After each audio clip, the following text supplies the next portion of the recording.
Over the last few years, I've seen a lot of great GMTs out there, but the one we're going to look at today is one of the more interesting ones I've run across. It's one of the more interesting true or travelers GMTs out there, and you could say that it's the T-Rex of the true GMT world, and I'll explain what I mean by that in a minute. However, the short version is that it's got both a killer dressy casual original design, as well as a pretty good price. In fact, it's one of the most affordable 9075 based GMTs I've run across at $589 US. So with that said, let's check out the Beaufort Fiordland, and you'll see what I mean. So for this one, the brand went with a 39mm case and a 47mm lug-to-lug. Total thickness, which includes both the sapphire crystal and the exhibition case back, is 12.8mm. And that is actually pretty good for a Miyota 9075 based GMT. And since this one is a little bit more dressier casual watch than a diver, water resistance is only 100 meters. So you don't necessarily want to go full on diving with it, but I think for most people it's going to be as much as you ever need.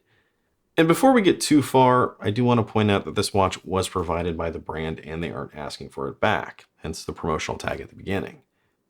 In other words, it's a watch I get to keep. Like I've said in other videos, I know some of you care, some of you don't. I'm just trying to be transparent about it. Now, for the most part, I think you'd say those specs are pretty standard. It's kind of what you'd expect. But here, it's the design that really sets it apart. The case here is pretty simple with thin polished chamfers, as well as a crown that might be a little bit too small and an Explorer 2-like fixed bezel, all setting the stage for the dial, which is where things get interesting. On this particular colorway, the Mojito Green, the center is a textured putting green of a dial. And if you look closely, you'll notice a crosshair dividing it into quarters. And then as you go outward, that transitions into a beautiful brushed green sunburst, as well as the entire thing turns into this clean, sterile sector-style dial. One which is then bordered by this very unusual riveted brushed metal border, whatever you want to call or describe this thing. Which for me, if you're following kind of the aviation styling theme that Beaufort's done in the past, kind of looks like airfoils on a plane engine. Or at least something aviation inspired. But whatever it is, it creates a very cool and unusual design, something that I think works and blends in well with a dial. And I think one of this watch's biggest strengths is that it's a GMT that's very clean and symmetrical. I mean, other than the logo and the standard watch text on here, the dial is void of any Arabic hour indicators. They're all further out on that fixed bezel, keeping the actual dial part rather sterile, or at least sterile for a sector-style dial. And I think for those that just don't like GMTs because they look busy or they look really cluttered with the added hand and all the added text added to it, as far as GMTs go, I think this is an exception to that. In fact, notice there's no date here. There's no random cutouts to break up the clean symmetry. And this is also important to bring up because a Miyota 9075 is a movement with a date, so there is a ghost date here. And while that's usually just a straight up negative thing, here it's kind of a creative and interesting way to bypass one of the complaints against the 9075 movement. Something Vario also decided to do with their Empire GMT. So if you remember that watch, you'll know what I'm talking about, but otherwise I'll try to keep this brief. As the way all travelers or true GMTs work is that the hour hand, not the GMT hand, is independently adjustable when you pull the crown out to the first position. And because of that, there's no quick set date here. So when you set the watch, you kind of set it to the GMT hand first and then pull that crown out to the first position to adjust the hour hand. And that's also how you adjust the date. You adjust it by advancing that hour hand, around and around until you get to the right point. And I kind of want to reiterate here that this isn't really a bad thing, it's just how they tend to work. But it is something people complain about if they're not used to it. However, here, by just removing that entirely, it's kind of a creative way to bypass those complaints, as well as create a really clean looking watch. Now, remember earlier when I said that this is the T-Rex of the GMT world, or at the very least the microbrand GMT world? Let me explain that. Because what I mean is that this is a true apex predator of a GMT. It is one of the best looking original dial designs I've run across. I love how clean it is. I really love the symmetry, and this green dial is fantastic. And as a whole, it creates a striking looking watch that sits between something dressy and casual, something that I think would be perfect to travel with. But, and I'm sure some of you have noticed this already, look a little closer at the hands.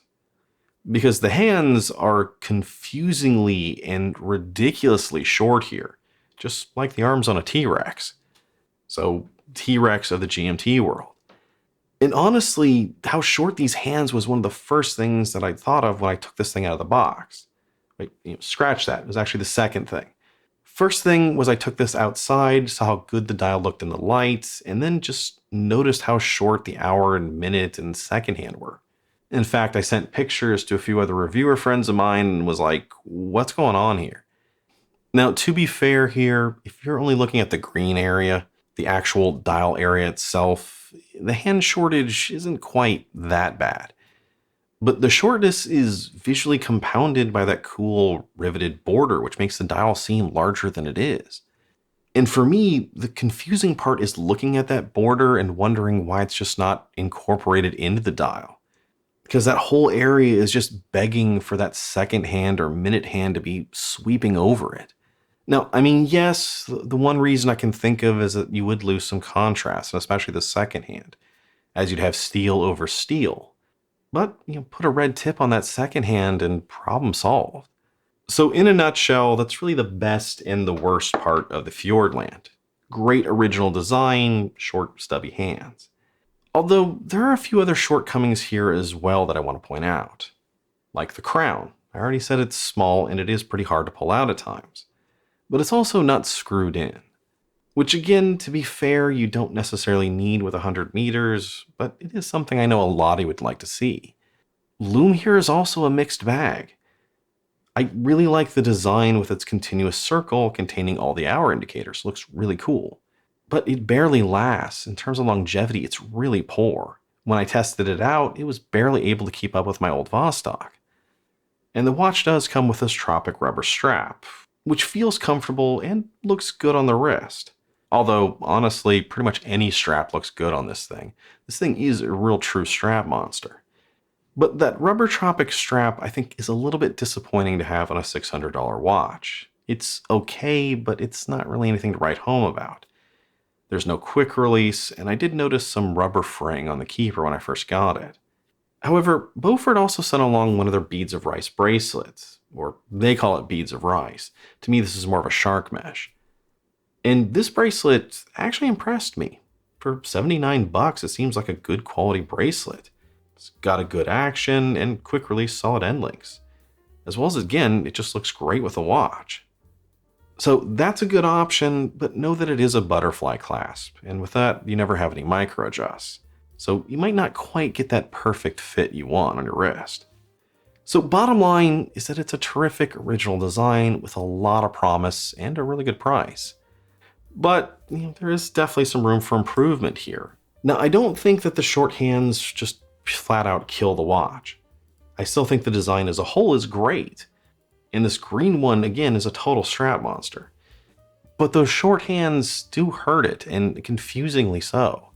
So if you are looking for an interesting traveler's GMT that's not like most of the other GMTs you've seen, one with a great clean symmetrical design that kind of sits between casual and dressy, this is still one to check out.